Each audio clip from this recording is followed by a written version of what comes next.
দেখা যাক বিরিয়ানিটা কাটছে, এটা চিকেনের হাঁড়ি, একদম। না চিকেনের হাঁড়ি। এখন কাটা চলছে, চিকেন বিরিয়ানির হাঁড়ি কাটা চলছে একদম।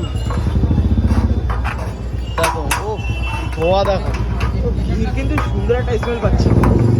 ও আর সব চিকেন রাখো তো। ও ধোয়া ধোয়া, খনি উঠবে খনি। খালি ধোয়া উঠছে।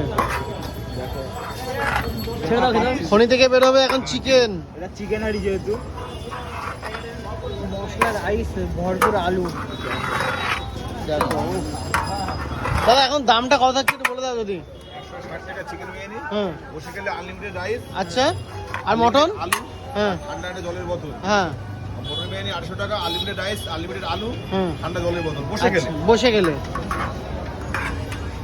আর পার্সেল নিয়ে গেলে একই দাম? পার্সেলে একই দাম, কিন্তু ওটা আনলিমিটেড নেই। আচ্ছা ওটা লিমিটেড। একদম একদম। দেখো তাহলে একটা চিকেনের পিস দেখিও। দেখাবো দেখাবো। হ্যাঁ আর দেখো বিগ সাইজের বড় বড় আলু। শোনো, বিরিয়ানি কাটার এই হাড়ির শব্দটাই কিন্তু আলাদা রকম।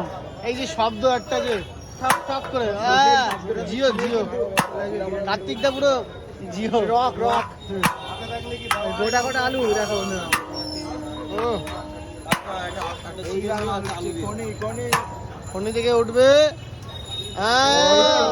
আরে কত গ্রাম পিস আছে? 150 গ্রাম, 150 150 পিস দেখে কিন্তু 150 প্লাস থাকে, 150 প্লাস। কিন্তু আমরা 150ই বলি।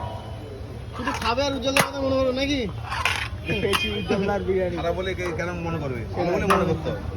খারাপ হলে এখন মানুষ খেতেও আসতো না দূর দূরান্ত থেকে।